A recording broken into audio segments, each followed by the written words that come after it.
So welcome everyone to the second webinar in our three-part series um, on diversity and inclusion conversations by the Women Leadership Forum of Asia. The Women Leadership Forum of Asia is part of the Learning in OD Roundtable. So it was formed under the aegis of the Learning in OD Roundtable. And what I'm going to do in the first couple of minutes is to take you all through the Women Leadership Forum of Asia and its genesis, so that those of you who are hearing about this for the first time know about its existence, and you can come in and become part of this movement called the Women Leadership Forum of Asia. For those of you I have not met before, I'm Dr. Sujaya Banerjee. I'm the founder of the Learning in OD Roundtable. And we created the Women Leadership Forum of Asia as a subset of the Learning in OD Roundtable about 7 years ago. And this forum has since, sort of grown in its contribution, in its intentionality, in some of the incredible work it has been doing for the community across 5 geographies. So for those of you who are coming in late and who are just beginning to know about the Wlfa, the purpose of the Women Leadership Forum of Asia, and I know it's called the Women Leadership Forum, but we mean the forum is committed to inclusion and all kinds of diversities and all kinds of inclusion. So the purpose of this forum is to be able to build cultures of inclusion across organizations, across multi-generations, for persons with disabilities, for LGBTQ community, and it also very actively promotes socio-cognitive diversities to the hiring and the inclusion process.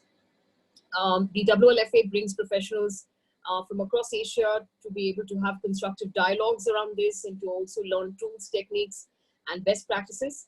We follow a 4Cs model of conviction, courage, competence, and commitment, which is reflected through all the activities that we do and the incredible programs that the Wlfa Academy brings to the community. Let's move forward. The forum focuses on both mindset and skill set building. And like I said, it's normally in the form of masterclasses, now increasingly a whole lot of offerings which are virtual. So I'm going to recommend strongly that you become part of this movement called the Women Leadership Forum of Asia, which focuses not just on gender diversities, but all kinds of diversities, and is a beacon for the movement around inclusion. Let's move forward. The Learning in OD Roundtable, for those of you who don't know about this, is a very forefront and a very very integral part of what we do in corporate India around learning and development. This fraternity and community of people, it's a growing tribe, because we started this about 10 years ago with 13 people. It now has over 22,000 members across 5 geographies, and has been relentlessly working around building capabilities for HR, learning, OD, talent professionals over an extended period of time. I believe this community has grown and is doing some very incredible work inside their own organizations under the aegis of the Learning and OD Roundtables. It's a very popular community of people and a very popular community for capability building. And so if you haven't yet found out about the Learning and OD Roundtable, I recommend that you do. And both Prudel and Shreya, who helped you with your registrations today, you can ask them for more to become members of both the Women Leadership Forum of Asia and the Learning and OD Roundtable. These memberships are not very expensive, and in fact, there are great offers going in terms of combined memberships. So you really can't be a professional in 2020 and not being part of work forums such as these, which are really bringing forth through conversations, through dialogues, through masterclasses, through research studies, and also through a webinar and learning events such as these. So enhancing the inclusion quotient is right at the center of it. We have the Virtual Academy. So for those of you who are looking to augment your D&I journey inside your own organizations, do reach out to be able to figure out what the Wlfa Virtual Academy has on offer for you. Can we move forward, please? That's our governing council. It's a very stellar governing council. Most of these faces you would know, and these people you would know, and I'm sure you've heard them before. Adil Malia, who is the chief executive of the firm, has been with the Coke before, with the SR Group before. There's Dr. Akhil Basrai, who's also on our panel today, and we're really excited to have him on board. Akhil's extremely well regarded and admired and well-known HR professional, has been the head of HR of leading organizations like Unilever's and Shell. Currently runs Akhil Basrai Consulting, and we're really delighted to also have him on our governing council. Rajesh Padmanabhan, who's been with very large organizations like Capgemini and with Wellspun, who's now a senior business transformation leader. Prince Augustine of Mahindra, I'd be surprised if people don't know him. He does some very incredible work and is extremely well regarded within the community. Rajeshwar Upadhyay of the Academy of Applied Emotional Intelligence and also part of the regularly teaches at ISB, runs a company called Par Excellence. Srinivas Venkatraman, who's the founder of Illumin Labs. Manu Badva, who's also speaker on our panel today, is the CHRO of Sony Pictures Networks. And Rajesh Kamath, who's again an extremely well-known person within the HR community and brings a lot of his positive energy into the LNOD Roundtable and the Wlfa, and is the founder of Chanakya Consulting. Can we move forward, please? These are the membership structures for Wlfa. You may want to find out more. There are lots of goodies around this, including the discounts you get on the Academy program. Just suffice to say that you get many times back as compared to what you invest in this. So what you contribute to this forum actually allows the forum to continue doing the incredible work that it's doing for the community. So do reach out to the organizers should you want to become a member. Move forward. These are some of the programs that we've brought forth, other than some of the incredible learning sessions that we've offered through the LNOD Roundtable. This is a 3-part series. What you're about to attend today is the second part, which is keeping the D&I momentum going, opportunities for inclusion through the COVID-19 crisis. We already did the one on work from home, whether that was an opportunity to integrate female talent. And we have another one coming up next week. So do diarize this date, which is 3rd June, the conspiracy of silence. This time we talk about domestic lockdown. This has been an incredibly challenging situation for lots of women, and a very large number of them have reached out to the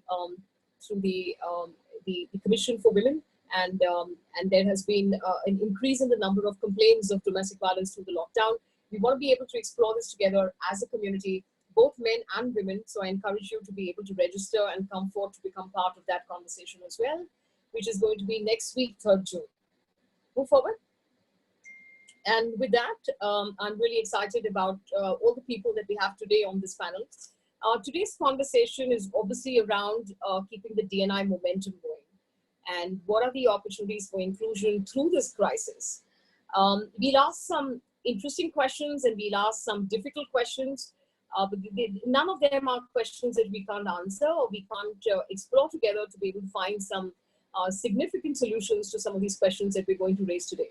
But most of these are thought-provoking questions. They're questions which, as a community, and especially as people who are at the vanguard of change, the vanguard of championing people and equity within organizations, we're going to be able to talk more to people who are pretty much in the same boat and figure what it is that other organizations are doing. So this is going to be an incredible conversation to be able to learn about the work that other organizations have been doing in this space through the crisis. So keep your paper and pens ready to be able to write down the questions, that you find thought-provoking, the ones that you want to be able to think more deeply about. Write and note down some of the reflections as we have some of the conversations here today, some of the ideas that spark off, and this very incredible panel that's going to give you lots of insights in terms of great practices that you can perhaps borrow or tweak or use in the context of your own organization. So I'm very sure today is going to be about perspective building. Today is going to be about deep reflections. Today is going to be about lamenting just a bit about some of the lost opportunities, but there are lots coming up and there's nothing lost yet, and we can still set the record straight. We can still set the path straight, and we can still build the momentum around diversity and inclusion inside our own organizations. So I think with that, I want to be able to introduce our incredible panel. We've got Akhil Basrai. I already called him out while talking about the council. It's okay, stay with the poster, Sunil. Don't keep moving. Yeah, so we've got Akhil Basrai here. We have Manu Badva, who's the CHRO of Sony Pictures. We've got Aparna Pathak, who's the diversity and inclusion leader of Novartis. And most of you who follow D&I work globally and in India would know that Novartis is right at the vanguard of doing some very incredible work. So we're really excited to have Aparna on this panel here today. Preeti De Mello, Leadership Development and Diversity Lead of Tata Consulting Services. Again, they're at the vanguard of many interesting, they have a large employee base, you know, lots and lots of challenges. And I think it's incredible. It's going to be incredible to hear from Preeti about how they're navigating both the diversity and the inclusion challenges across such a large employee base. It's an extremely credible organization. It's a very buoyant brand, and not for no reason. They have incredible work that they do silently inside their organization. And today is our opportunity to be able to hear about some of that from Preeti De Mello. Shreya Oberoi, and I've always wanted to, and we've been crying out loud for this in the forum, which is how can we keep including the millennial voice in our conversation. So I'm really delighted to have Shreya Oberoi with us here today from, you know, young millennial doing incredible large amount of work in Sodexo, which is again a very buoyant brand around D&I, does very outstanding work. And Shreya is the India head for diversity and inclusion for Sodexo. Myself, I am, like I said, the founder of both LNOD Roundtable and of the Women Leadership Forum of Asia. I'm also the CEO of Capstone People Consulting, and we have a very significant D&I practice. So there's passion, there's expertise for this subject, and most importantly, there's a huge amount of curiosity, which is what we fulfill through the Women Leadership Forum of Asia. So with that, can we get the grid on, and can we take a look at this incredible panel, please?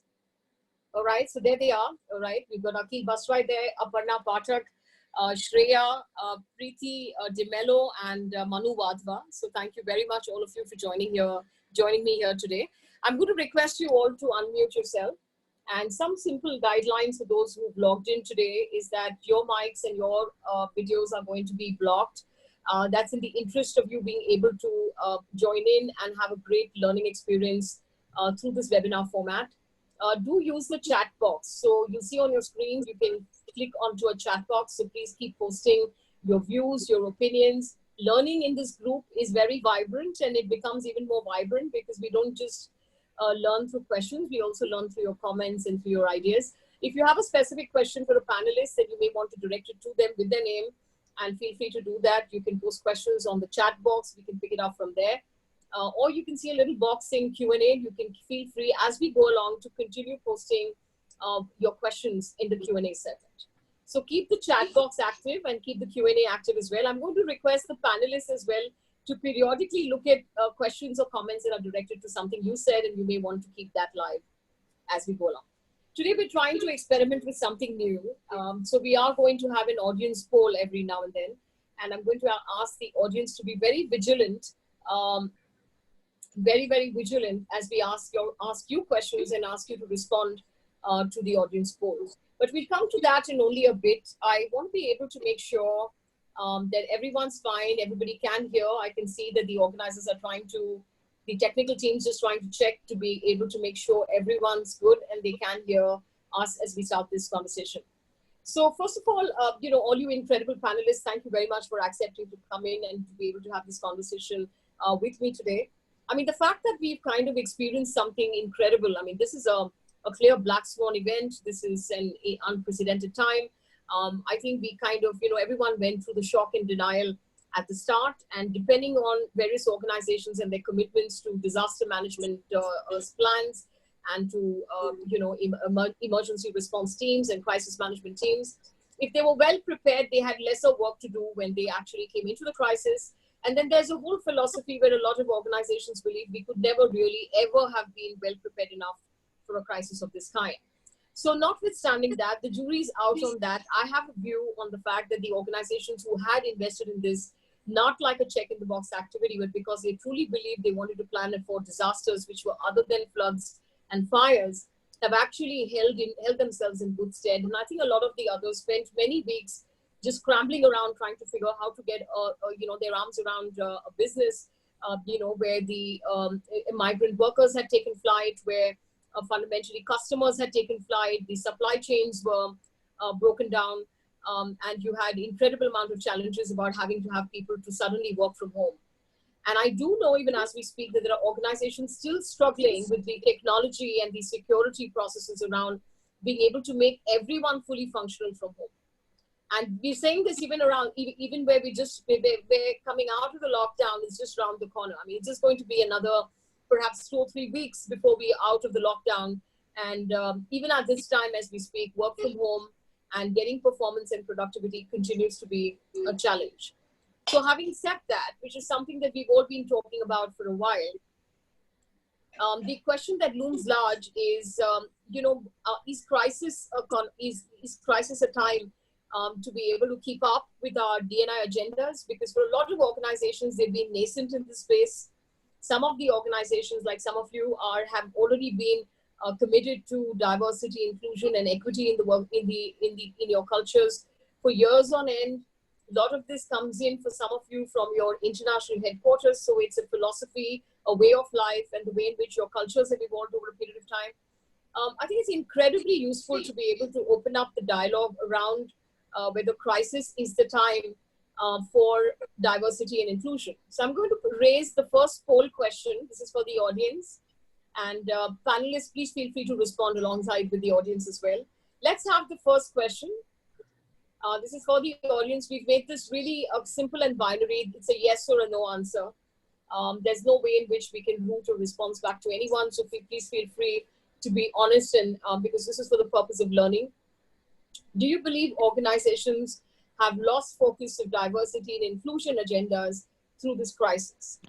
And do you believe that's what has finally happened? Whether they believe it's good to have, nice to have philosophy or activity. Some people may believe it's a peacetime activity, not at wartime. Crises are to be able to fight, get the business on track first. How many of us understand that what we do every day, in fact, is the way in which is through diversity and inclusion? So we want a quick answer here. How many of you believe that organizations actually lost focus on this, especially as the crisis came upon them? So if you believe we lost focus, then yes. If you believe that, your organization or the organizations you know of typically kept up momentum around this agenda, I want you to be able to respond by saying no. So yes, if you agree organizations lost focus. No, if you disagree that organizations have typically not lost focus, they're actually integrating this through the crisis.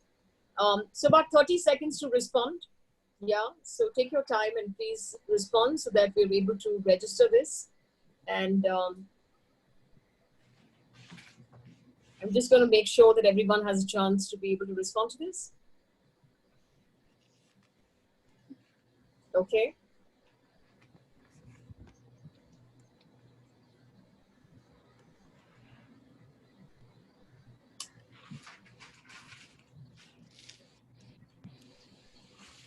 So everyone, yes, no? All right, Suneet, can you publish the feedback for us? Okay. So you have a 60%, significant number, which is saying organizations didn't think of this as integral in the crisis. And you've got like a 40, which is saying that they still kept this momentum on even as they were working through the crisis. So I'm going to ask you to hold on to that, Sunita, as I turn the question over to the panelists. So I'm going to request Preeti to respond to this first. Preeti, are you surprised with this? What's your own sense? And do you want to respond by being able to say what it is that you believe your organization did? And I want the philosophy of keeping up with this through a crisis. So I'm going to try and first get your reaction on this poll feedback, and then try and talk about the need to be able to keep a D&I agenda going even in a crisis. Thanks, Sujya. My thought was that it was possibly off by 10%. Okay, we are 50-50. And the reason I say that is that I don't think the business world has truly claimed the impact of what a good, inclusive culture does to the organization. I think there's still a a cognitive notion as well as a good thing to do, a noble thing to do, and actually assimilating the business impact of diversity and inclusion. In our own case, I believe we sit in the 40%, and one is that wouldn't be fair and possibly go too far to say that we were prepared for what was coming. I don't think anybody was. But what Hmm. we were prepared for was being very active in our approaches towards inclusion within the organization. Now, like you mentioned earlier, we are 450,000 people, which in itself is like the size of a country or a large state in India. And what that does for us, or not even a state actually, maybe smaller than a state in India, reframe. But what it does is that we are constantly on the ball, and we do this through initiatives across segments. We do this with embedded in business, with our clients, and we bring a behavioral lens around diversity, which is our differentiator.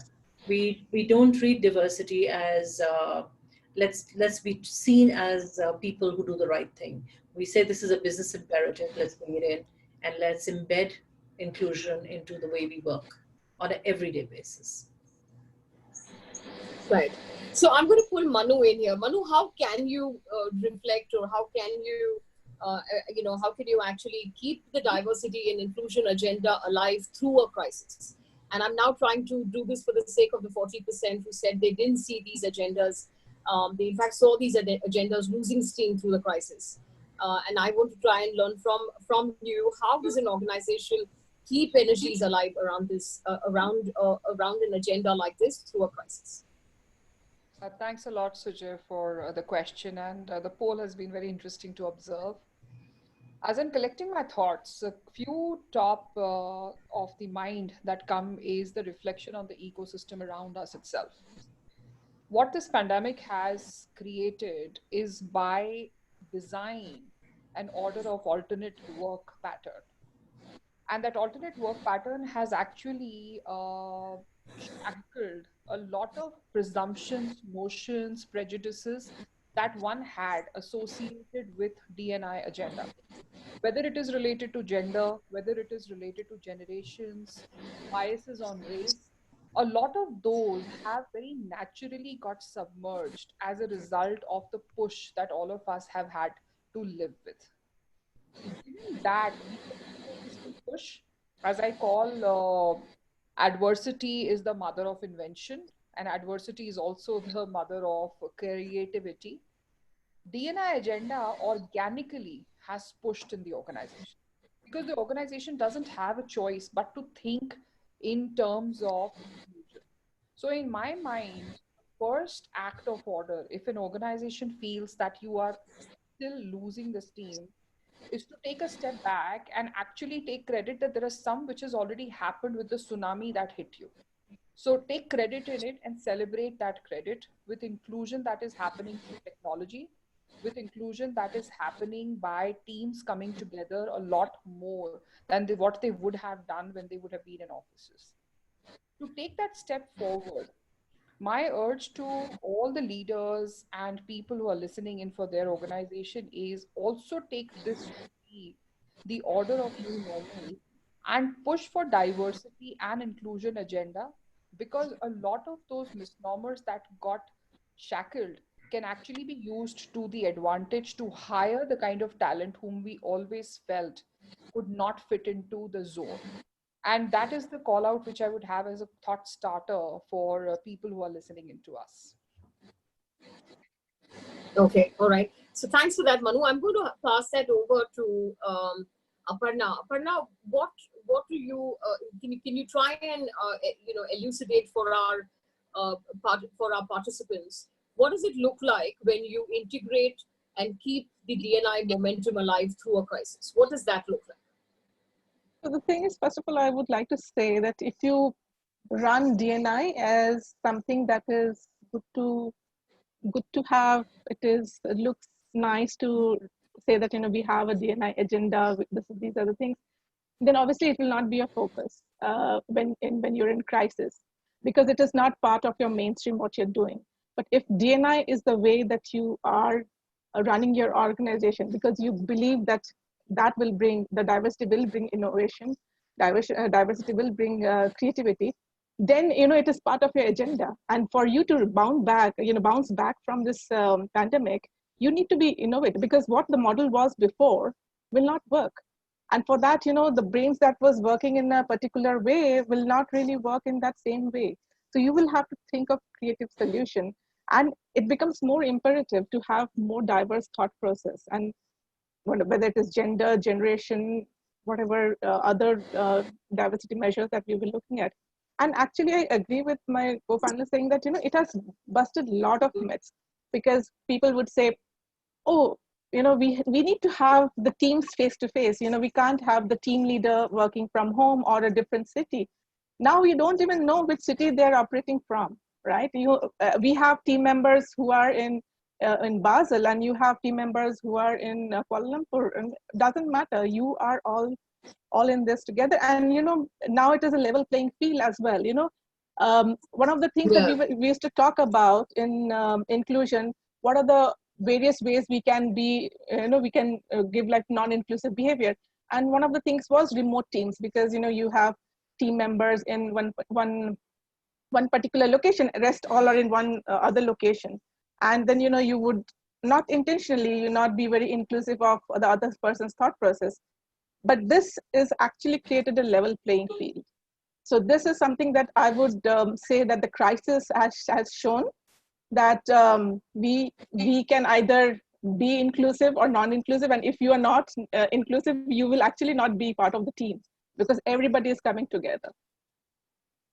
Right. So, I see you talk about inclusion here at the time of a crisis, in the context of integrating cognitive contributions from people, which is whether they are women, whether they come from different diversities, that everyone's got a level playing field, everyone's now got a voice, and making sure that they continue having that voice is part of what you see as that.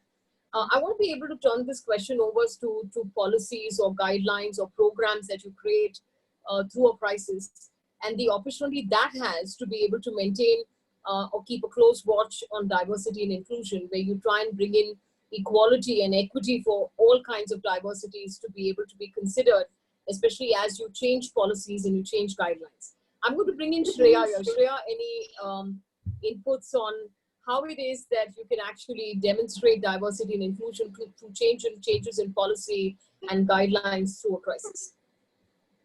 Thanks, Dr. Sujaya. So before I go ahead, I'm going to take out some time to introduce my organization.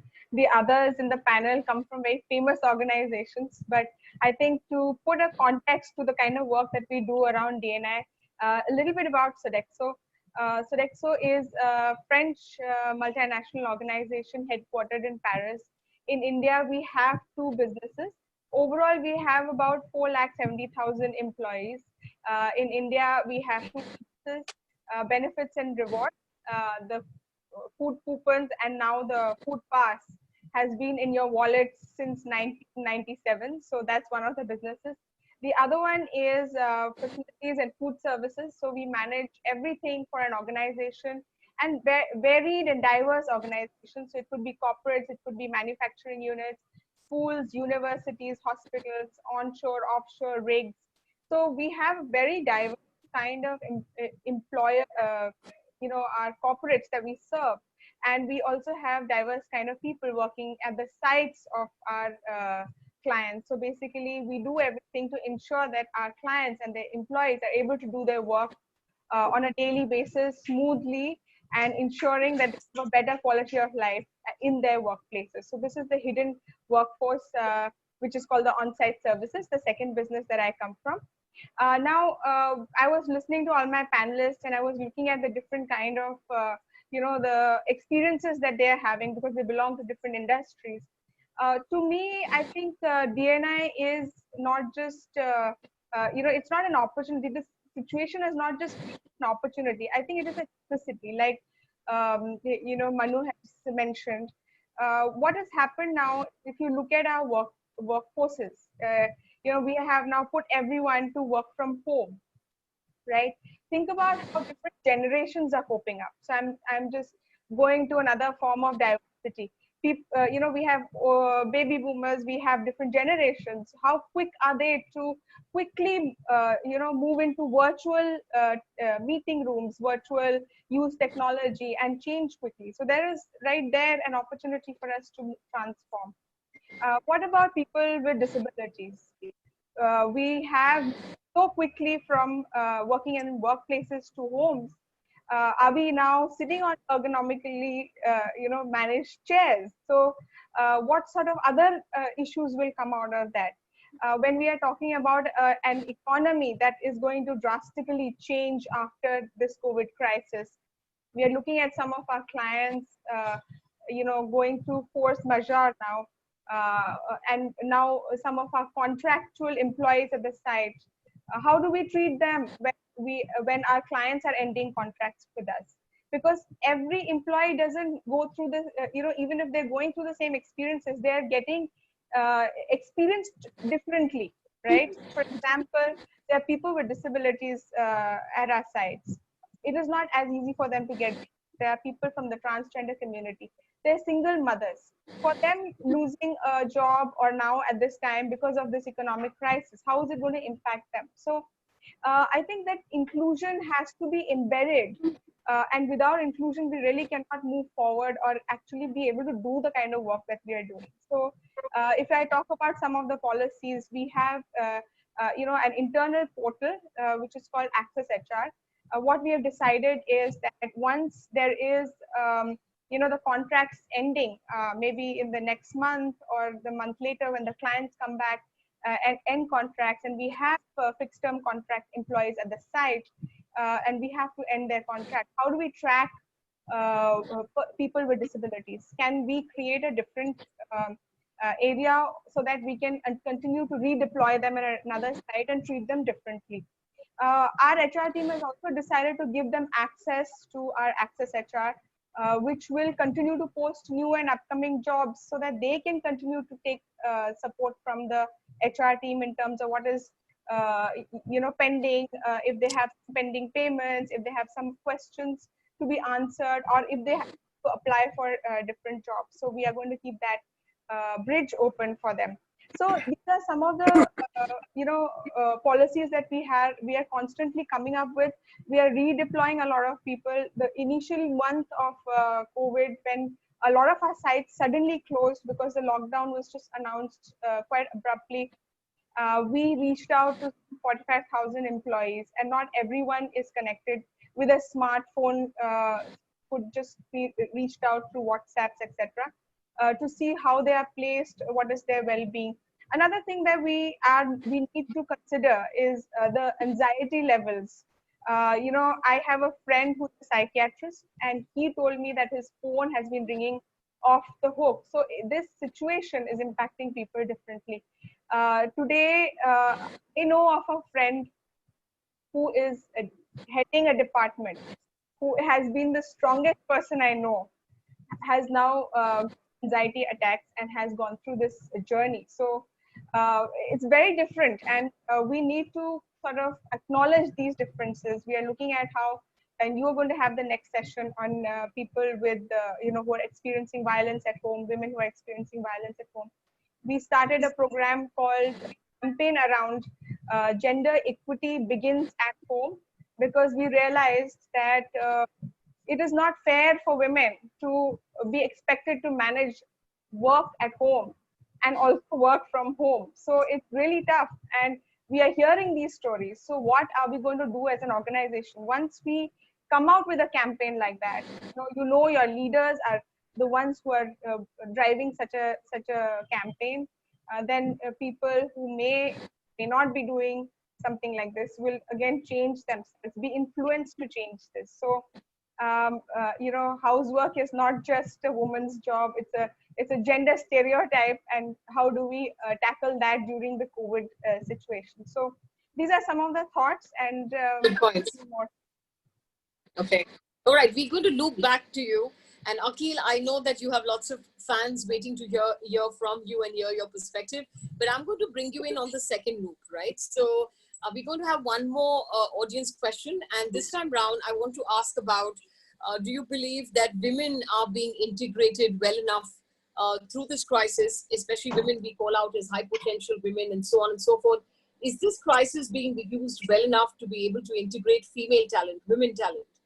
And also the ones who you've already identified as great talent internally, what are we doing with this talent which is available in-house? So I'm going to ask for the second question to be up so that we can get the audience to be able to respond to this.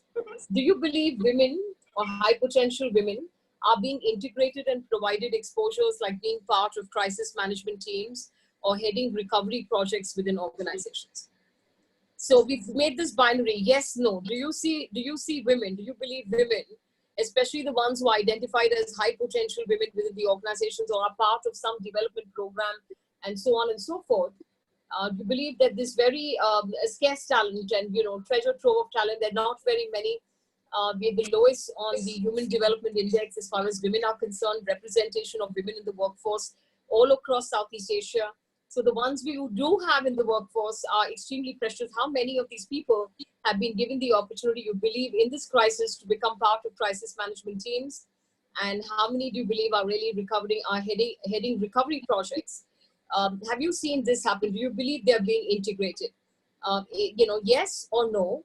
And we've kept it as a plain yes or no, whereas your answers may be maybe or sometimes, but we still want you to be able to take sides. Yeah? Yes or no, so that we understand whether you're seeing this or you're not seeing this happen.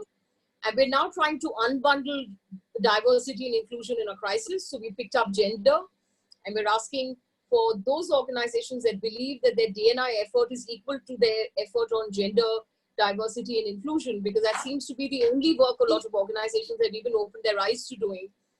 Even in such organizations, are we really giving women the exposures that they should be receiving at this time?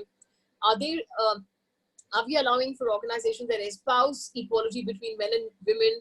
Are we enabling women to become part of the crisis management teams? Do they have a voice? Are they leading recovery projects? Yes or no? So please respond.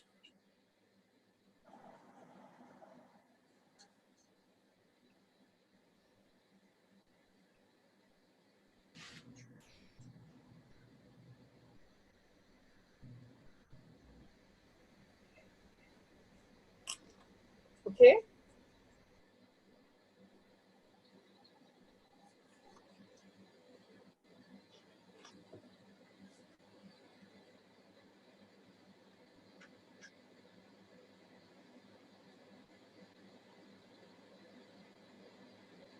All right, Suneet, can you post the findings, please?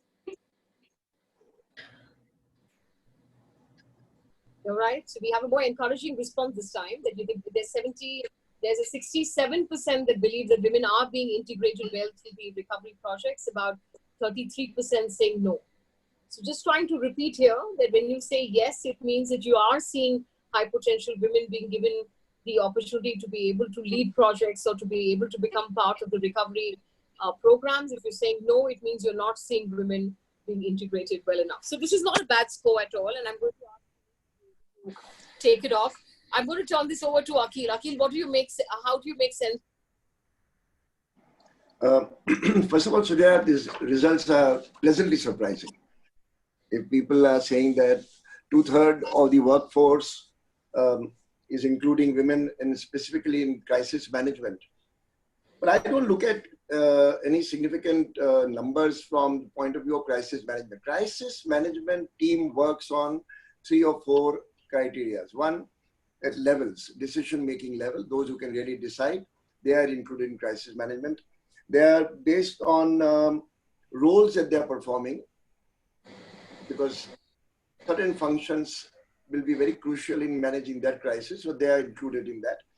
I don't think there's any separate focus that we must include women at this stage. Right now in the crisis, people are just managing to get the work done and not think about whether we are having equal representation or not. But what, in my opinion, will happen, if you see this chart after, say, a few months, will show a very different figure. The implementation of the crisis management decisions, you'll find many more women featuring very prominently. And that is the part that, I like the word Manu used, that alternate work pattern is coming in. When that happens, both genders are now working to use the word which Aparna stole from my notes, level playing field. Uh, they're actually equal.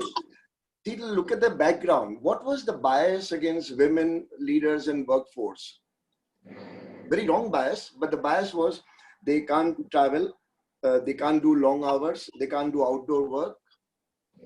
These are all wrong biases, neutralized. What was the bias for men? That they are the outgoing type, they'll meet people, client, break new sales, gone advantage. Now when they're working from home, and they'll continue to work from home for a long time, the advantage will come on how tech savvy they are. And Sujay, you rightly mentioned in the beginning that not many people are familiar with technology, and technology is not coming at home with that. So when that happens, I find that more women will get opportunity to play a bigger role. And this is where HR community will have to keep an eye.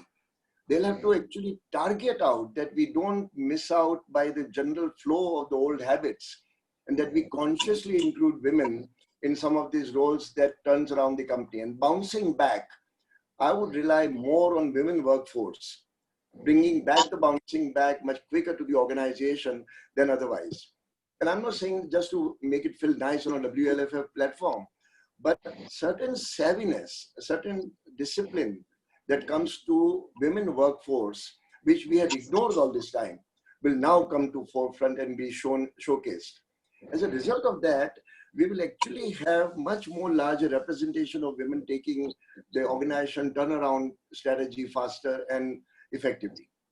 Right. So, I hear you say that, it's now an equal playing field. All the challenges people had about, work from home and about being able to provide women flexibilities, all those go away with work from home being an opportunity now. And all the edge that you thought the men had, it becomes a level playing field now because Absolutely. everyone's working from home. Let's ask the next poll question before I go over to the other set of panelists. And I want to be able to put this to the audience on how many people believe that this time is being used well in terms of being able to integrate women into the workforce. So I do know that there are job freezes and there's limited hiring that organizations are, most hirings are on freeze. Most organizations are looking to be able to reduce headcount and reduce costs and the rest of that. Having said that, with the opportunities that do exist, have we lost our fervor in wanting to integrate women? So, Sunit, can we go with the third audience poll question, please?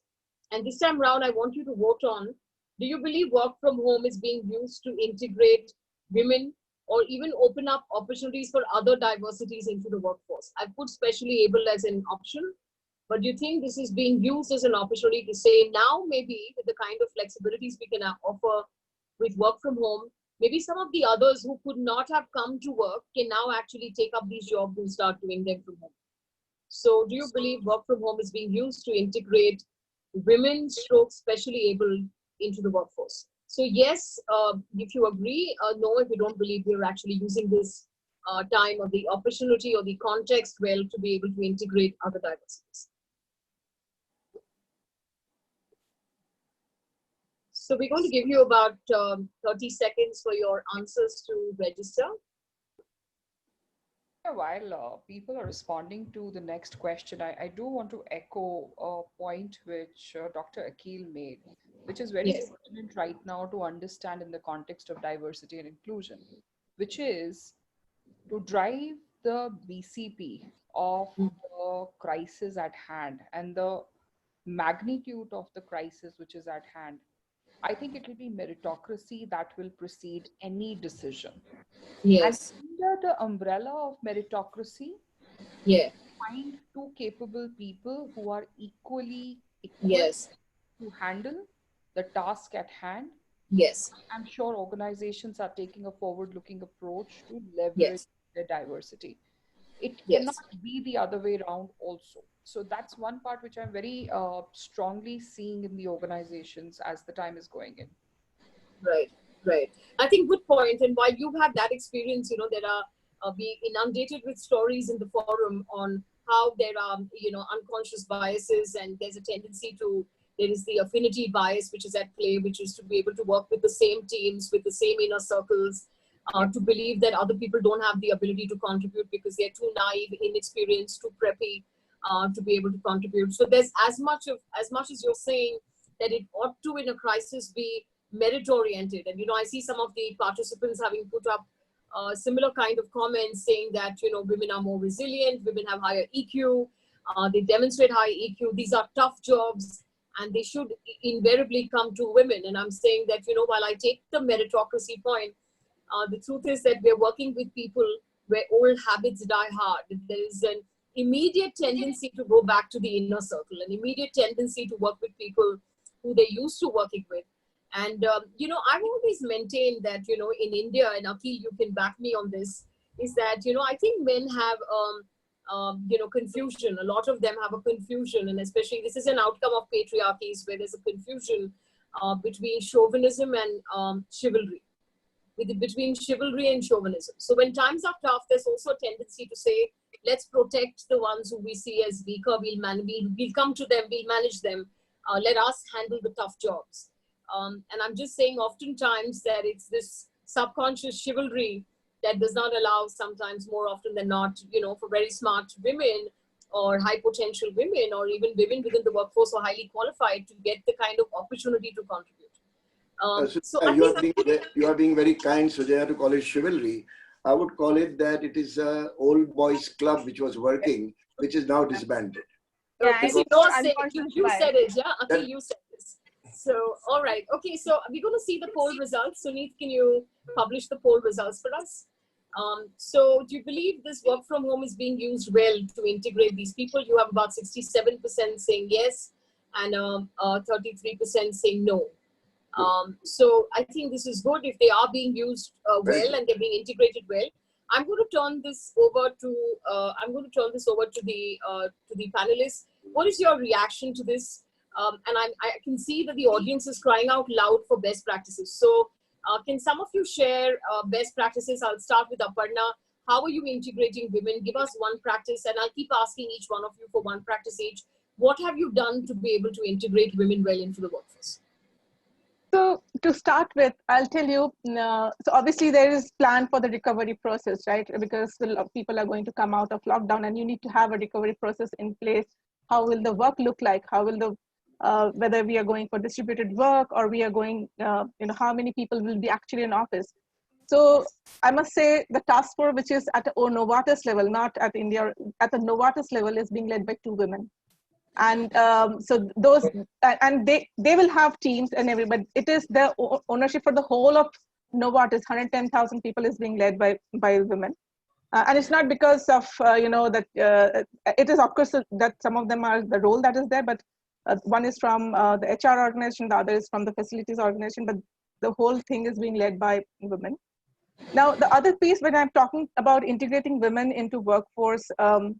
In India, I will talk about India challenge that we face, where that we want to have women in leadership. And all the time when we talk to talent acquisition, we get that people are not willing, we have the talent, but people are not willing to come to Hyderabad. So we always hear this, people are not willing to come there. We have people in Bangalore, in Mumbai, in Gurgaon, and they have the support system in place. They don't want to move in. And now this is, well, for us, it is a great opportunity that we are taking up, and we are looking at this. And for us, Novartis has signed up on the EPIC pledge as well. So we are looking at balanced gender representation in management. So we are looking at this as an opportunity for us to look at women not needing to come to Hyderabad being part of the management team. Because now no one knows who is working from which place, right? So this is something that we are looking at in a big way when we are looking at senior positions, which is going to come in. That's great. I want to be able to get one more practice from the floor. So I'm just wondering, Preeti, can you contribute to be able to let us know? There's a staggeringly large number in the audience saying that we're actually integrating women well through this crisis. So give us an example of something that is a good practice at TCS on how it is that you're integrating women. Sure. And before that, if I may, I was thinking about the whole idea of a level playing field, and I think it's sort of kind of true. I don't think it's 100% because while there's more autonomy and there's flexibility that women have, there is also great accountability. I think it's important to remember that the pressures on women are very different from the pressures on men.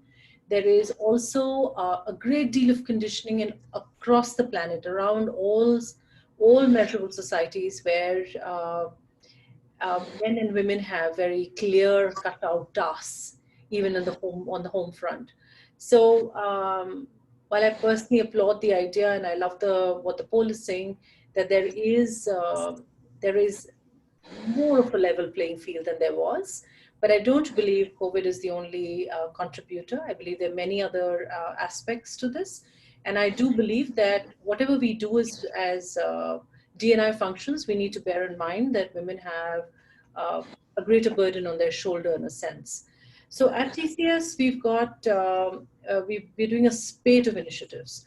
One of them is called Champions of Equity, which is basically to say that equity at home, equity at the workplace, and this is really building the idea of equality through equity, talking to meritocracy, talking to psychological safety, speaking to domestic violence, speaking to childcare, and so on and so forth. We do this through campaigns, we're doing this through conversations and webinars, we're doing this through one-on-one coaching, and so on and so forth. We have initiatives in mentorship, where we've got group mentoring sessions so that people can come and speak. We have coaching on call, where we have about 35 coaches from the external world who are available on call to have a conversation at all points of time. And we are ensuring at this point of time that we give our women as much flexibility as they want. Now, business does continue as planned, but at the same time, what time I do what I need to do is something that we let them decide. So it's truly work-life integration rather than balance that's at play right now. And we're sort of pushing that point, helping change the minds of people who might have fixed ideas, because there are some of those in every organization. Great stuff. All right, lovely. So I'm going to, I know we're almost heading at 5, but I'm going to, and we may not have enough time to take in audience questions. I want to do a quick check here right now, because we want to be able to extend by about 5 to 10 minutes. So give us an okay. I'm presuming the panelists are fine if we extend by about 10 minutes, but I want an okay from the audience. Yeah, are you all right? Just give us a yes if you're okay about us being able to extend by about 10 minutes. I think the conversation is really heating up, so I don't want to let go of it at this point. So very quickly, I'm going to move, I'm hoping that some of these ideas that both Preeti and Aparna shared, are insightful for the audience. I do know many of you are looking for more practices. We'll come to that in just a bit. I have the next audience poll, which I want to be able to gravitate towards. You see, when we're talking about inclusion, a very significant part of inclusion at these times is the ability to be able to bring in voice. And I think a big opportunity that organizations are sitting on is to be able to move away from the traditional command and control styles of a centralized decision making, to be able to now finally in a crisis create cultures where there is distributed authority. So in that context, I want to be able to ask this question. Sunit, can we have the next poll question? This is the last poll question for today. We're going to try and have this up. We want to try and understand. Do you believe leaders are making an attempt to include a larger set of people who are geographically dispersed, less tenured within the organization, junior employees, through perhaps decision-making or conversational processes in the organization? Are they making an attempt to be able to, especially in an environment that is dispersed, which is you have employees across now, everybody's working from home? What is the attempt that leaders are making? Do you think they are indeed making an attempt to listen to the voice of the so-called less powerful, the younger, the not so long tenured, the new people who just came in on board and are perhaps lost within the organization? What is the attempt we're making to be able to use the crisis to be able to increase the equity around employee voice? So give me a yes if you agree that this is being used well, the crisis is being used well to bring in voice, and a no if you don't agree.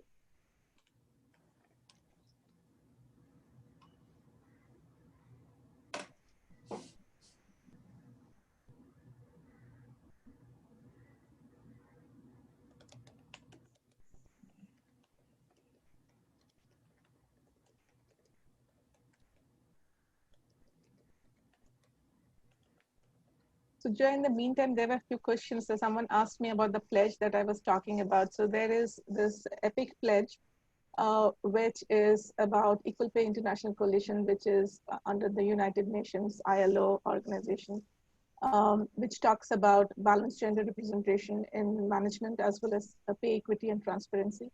So Novartis has signed up, and that by 2023 we will try to meet all the obligations under the EPIC pledge. So that's the pledge that I was talking about. Okay, all right. Okay, great. And if you want to know more, is there a place they can go to get this EPIC pledge? Is it in the public domain? Yes, it's if you go to the United Nations under Women for United Nations, you can go there, or you can also go to our public website, which is novartis.com, and you can get more details about the EPIC pledge that we have made around this, which has 4 components, which includes pay equity and transparency. So one of the things that we are looking at is not looking at historical salaries when hiring. Obviously, there is an you can't do it all together in all the countries, so it's going country by country. In India, it will be in 2023. We will be implementing all of these around pay transparency. Super. Sunit, can we get the poll results published, please? All right, this seems to be an exact 50-50. All right, this is a tie, yes. And somebody asked me on the chat, what is the validity of these polls that we're doing, because they seem to be more positive in his opinion as compared to what is really experienced on the outside. And my answer to that is that the poll is a dipstick. So we're just trying to figure with the group that's actually attending this conversation, what is your experience on some of this, because it's all so varied. And I'm with you on that it is a spectrum, and it's so varied, and various organizations at different levels. So this does not fulfill all the conditions of a deeply thought through research study. This is a poll, and it's meant to be treated as a poll. All right. So it's literally for this audience, this seems to be the dipstick. But I think we got a 50-50 here. So I'm going to turn this over to the panelists so that we can make sense out of this. If I can comment on the poll, I think 2 months into this situation, what our colleagues are indicating is not only what is, but actually a hope in what will be. There's a very subtle movement that this is how things will shape up. If you had taken this particular question, say 6-8 months ago, the numbers would have been very different. And now with the word empowerment that we talked about as a cliche is going to be replaced by smaller teams working self-managed. And that's where youngster people, to your question, will have a much better opportunity to showcase their ability and skills because they're tech savvy, they adapt, they're more agile, they're more adaptable. And as a result of that, the task force will shine if they are given some task to perform using technology or unconventional people with gray hair or no hair had a field day all this time because of the seniority. I'm glad that they will not be in all that demand anymore. Yeah. So I want a reaction to this. It seems to be a 50-50, and I'm not surprised with this because, some organizations, are using this well. In fact, that's the way it's organically panned out, that they're seeing for the first time that authority is distributed, power is distributed. There is an effort people make to hear people's voice. Many people say they've received calls to ask them how they're doing or how their families are doing or what help do they want. And they've never ever received calls like that before. So I know that there are sweet users of this adversity, and we're seeing many of them unfold. And there are enough of organizations, like I was saying, who fall into the default mechanism of all the more closing holder, all the more closing to the inner circle, all the more, closing in as compared to opening out in terms of allowing people who are closest to a problem to solve the problem. So I'm going to try and get reactions to what we just saw come out of the poll. Manu, what's your reaction to this? I think I go into the camp of yes, because technology has been again a boon in the entire adversity that we're trying to manage. And earlier, if a leadership had a challenge of location disparity or access disparity to the last mile, that has actually got consolidated with technology. I think technology coming to our support to not only manage our operations well, has also given a voice to the last mile to be able to represent their ideas. And I personally say this is a very healthy move. Because when an organization takes a consolidated, comprehensive view about a decision which the top management is taking, by design, the unanimity and implementation of that decision becomes easier. And I personally also believe we are seeing the examples in our own organizations where leadership is showcasing their vulnerability with every cat show that is going on. Of Hmm. course, the most important thing to understand and know is that leaders today themselves don't have all the answers. There is Yes. no Very past good. history book to Good point, Manu. manage the crisis. And this is where the collective wisdom of the youth, of the diversity of the regions one operates in, to the thought process of diverse gender platforms coming in an annual and saying, okay, I think differently, is coming to help. And progressive organizations, we are making the best use of it, are taking all possible steps to get that diverse thought process on the table and then be able to take a call which will have a lower risk rate of failure, if I would say. Yeah. So, Yeah. very aptly being used. And I would only urge for many of you who would look at incorporating this in your practice is do not get back to old clothing. Because when offices start, it'll be very natural to go back into old clothing. And I will rather have this being promoted and pushed as a platform of usage across the times to come, and possibly Yes. teams who are listening in to be the change agents to drive Yes. transformation. Yeah, yeah, good points, good points. That we know old habits die hard and we might just go back to our old ways. So, how do we hold on to this and make this sustainable? Because there's such lovely things that come out in the crisis for so many organizations. How do we sustain all the sweet uses that we saw come out of this adversity? I think a very good point there. I think I'm going to, at this point, I have looked at most of the questions and I think we've answered a significant part of it through the conversation. I want to, at this stage, try and close this. We could easily have had 1 more hour of this conversation, frankly. I mean, there's just so many touch points to a conversation like this when we say, have we managed to still maintain the momentum, within organizations, even as we, were all consumed with the melee of the various demands and the challenges of this crisis. So I think I want to, at this stage, ask each of the panelists to be able to give the audience like a message or an insight on what do you believe this is the way in which your organization maintained momentum around diversity. There's a huge ask from the audience on best practices or on keen insights or philosophies that your organization follows that has allowed you to be able to maintain energy around this important agenda, that it's not something else you do or a set of activities you do, or there's no tokenism and just lip service around this. You actually integrate it in the way of life, and that crisis is such an incredible opportunity to bring your commitment to diversity and inclusion and equality to the forefront. So I'm going to ask each one of you to either share a practice or a philosophy that you believe people in the audience who are still working around these agendas would benefit greatly on, because you're all representing such wonderful organizations. And Aki, you bring so much of you're a beacon of knowledge who brings so much of insight from your multiple assignments and so on. So I'm going to start with Aparna, either philosophy or a practice that you want to leave the audience with. I think I would agree with Manu, but what we are seeing is leaders are showing that they're vulnerable, and that resonates very well with all of the people that they see. Because what is happening now, we have our CEO actually posting videos from his son's room saying that because this is where I work now, because I don't have any specific space, and that creates a lot of saying that people understand that we are also doing the same thing. We are trying to manage our home and we are trying to manage work. So what we have seen, and as leaders of your organizations, and as some of the things that you can do with your leaders is show that vulnerability, that you are also not okay in this particular crisis, that you are also trying to manage stuff, right? So it's okay to be vulnerable. I think that's what we have seen in our leadership team. They are being open. They are saying that this is a challenge.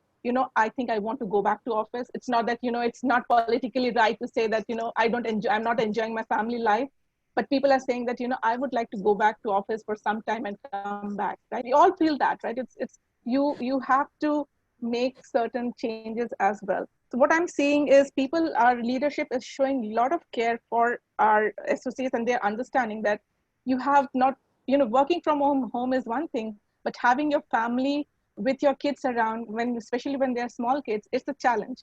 What they have done is, we have huge access to Coursera and LinkedIn, and all of this was made available to family as well. I mean, it was all a part of something that was available to all the associates, but now it is available to family. The Khan Academy is available to family. So all of these things, you'll have to take care of your people. Mental health is important. So we are talking about mental health. We're talking about giving tips about how do you be energized for life. So all of this, you have apps that is being sent, some of the meditation apps are being made available to family and to the associates and the family. So I think the practice that I would suggest is that, make your leaders also accountable. And it's okay to say and share that, people are doing this in other organizations, and share some of the things that is being done in organizations which are managing this well. So that's my message from Novartis. Great stuff. Thank you, Aparna. I'm going to turn over to Preeti. Preeti, any message, philosophy that you want to leave with the Well, audience? this very diverse time has helped us individually at the leadership as well as the organizational level understand that we've stepped into a new paradigm. And this paradigm is certainly about the business we do, but it's also, if not more so, about the people in the organization. So I think there is a renewed commitment to the humanity of the workforce and attention to that. So, the way I like to term it is to say this is the interaction of the whole person. We're now looking at all of the various elements of an individual and saying they bring everything with them. So it's about the fact that I'm a mother and I have responsibilities there, or a professional, or somebody who's cooking and cleaning, whatever it might be, whatever might be my paradigm, I bring that to the workplace. The other is all the work that we're currently doing is around claiming our own individual inner diversity. To say, can I actually understand what's the diversity of thought? What's my diversity of the mind? How do I operate? Why do I show up the way we do? Now, we've always done this work. We've, at least for the last uh, over a year, we've changed our approach to diversity within the organization, but more so now, we are paying a great deal of attention to that. Now, with that, initiatives like mental health, emotional well-being, coaching and mentoring, and so on and so forth, campaigns that we're doing. But if I was to say two ideas, I would say attend to the whole person and recognize your own inner diversity. Lovely. Super. Manu, I'm going to ask you if you can bring in, any other part of diversity, because we did speak of gender, we did speak of social cognitive. Is there anything else? I'm sure Shreya's got some as well, which is, would you, the audience ask is, can you speak about, for example, specially abled, or, even if you want to talk about millennials and how you've integrated them? Would you like to talk about generational? Is there any work around LGBTQ that you'd like to talk about? Just so that we have a flavor of the other diversities as well, because, there is a tendency for us to gravitate towards women, because that seems to be the largest, most glaring agenda for us, particularly in India. But anything that you'd like to bring about, which is another flavor of diversity? Absolutely. And this is a business case which we are testing now. And again, thanks to the pandemic. I say thanks to the pandemic because it really pushed us think laterally. Apart from the variations or the paradigms that you shared, Sujaya, one of the things which has really pushed us in promoting the DNI agenda very intently in our hiring practices since the last few months is thinking about diversity from a cognitive and a race lens. We are a content company. For us, diversity of thoughts is very significant to producing what you finally see on your telly or on your 6 inches screen. And till now, we always used to believe that certain pockets, which is a Bollywood in a Mumbai and a Tollywood in Chennai and a Collywood in Kolkata, they are the only powerhouse of generating content. This has actually created a very liberated sense for us that talent can come from anywhere. Yeah. And that cognitive diversity has pushed us to actually now go ahead and look for people who are having their strength in the capability that we need. And they could be sitting in a Banaras or a Raipur, they could Yeah, be yeah. in some place. And And that, if I may just interrupt to say, and not speak English. and They not could be speak in a English. not speak English. Absolutely. They could be a very fluent regional language spokesperson, but have the most creative idea to take our format forward. And we are open to it now. And for me, this is a very liberated outcome of promoting DNI in our company. And once again, adversity is the mother of lateral thinking and outcome. Yes. Lovely, lovely. Shreya, can you bring in some insights? I know you all work with transgender and with LGBTQ, and you do some very incredible work in these spaces. Would you like to bring in a flavor of best practices around these spaces? Because there is an ask from the audience to say, can you bring in other kind of diversities as well? Let me actually start with a very important topic here. I think that unless we are able to empower our managers, right, I don't think DNI work can actually happen at all levels. So it has to start from the top. There has to be a buy-in there, but we need to continue to empower our managers to take those decisions to be more inclusive in the workplace. And I think that our journey started and we saw successes in this, and it helped us through this COVID. So talking about, for example, flexibility. Uh, I know Aparna was just talking about it. In our corporate leadership team, we have 3 male leaders and 3 female leaders, and Mumbai being our corporate office, right? But not all business heads are based out of Mumbai. So they're based out of Bangalore, they're based out of Delhi. And that gave us the flexibility to work. And therefore, I think that it was easier for us to transition and work flexibly through this period. That is one of the things that I like to say.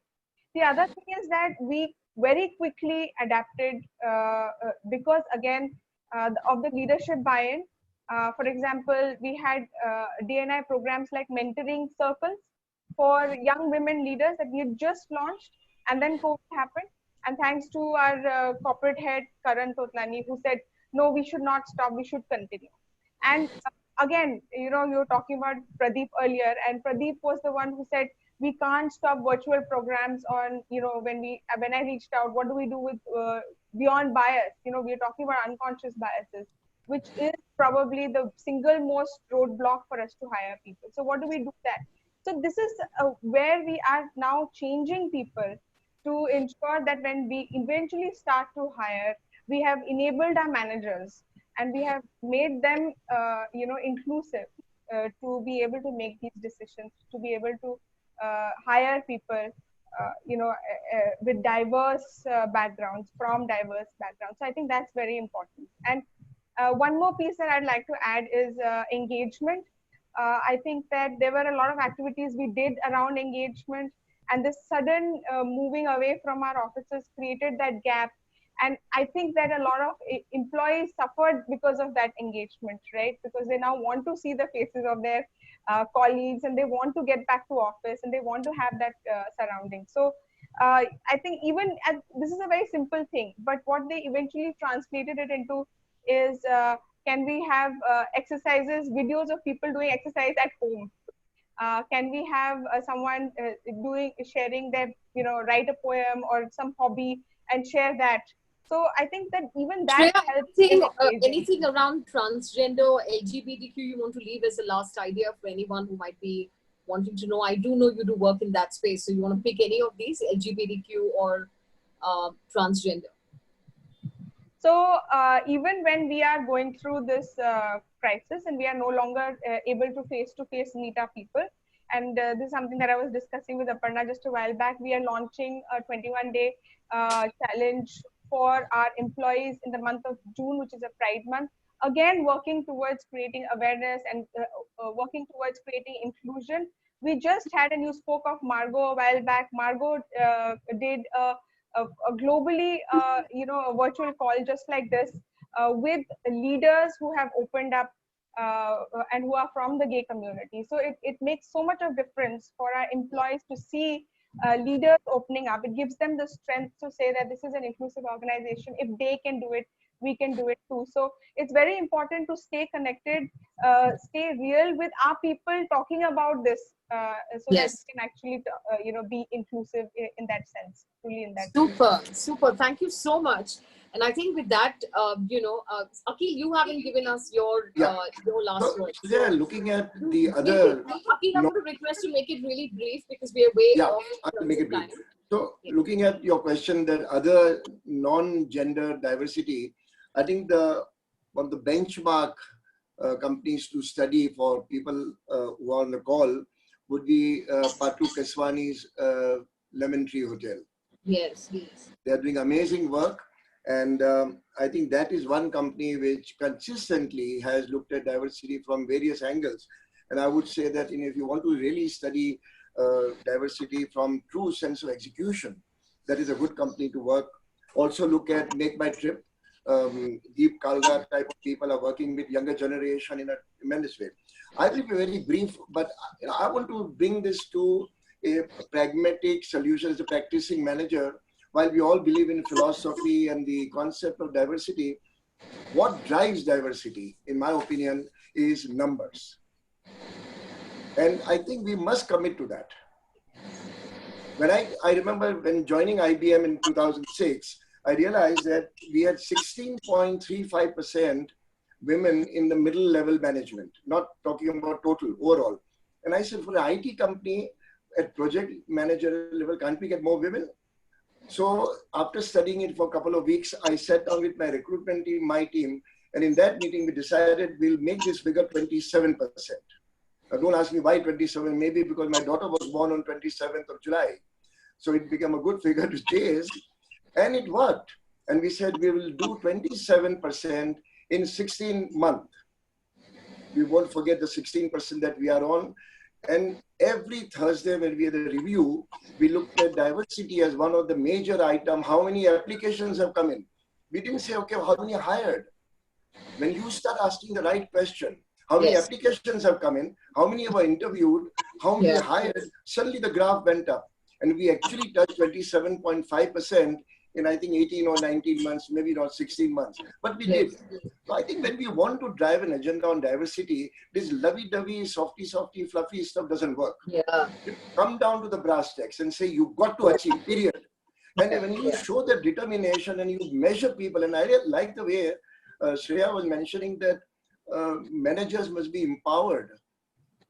Somebody should not be saying, oh, we can't hire challenge people because we don't have access to the staircase, or we can't hire women because they will not stay late in the evening. I think those fluffy days are over. Have hard numbers. Once you decide sensibly why those numbers are decided, ask people why they have not achieved and hold them accountable. I mean, fortunately, from now on, it will be much easier to achieve those numbers because Aparna's famous word of level field will come in play in every sphere.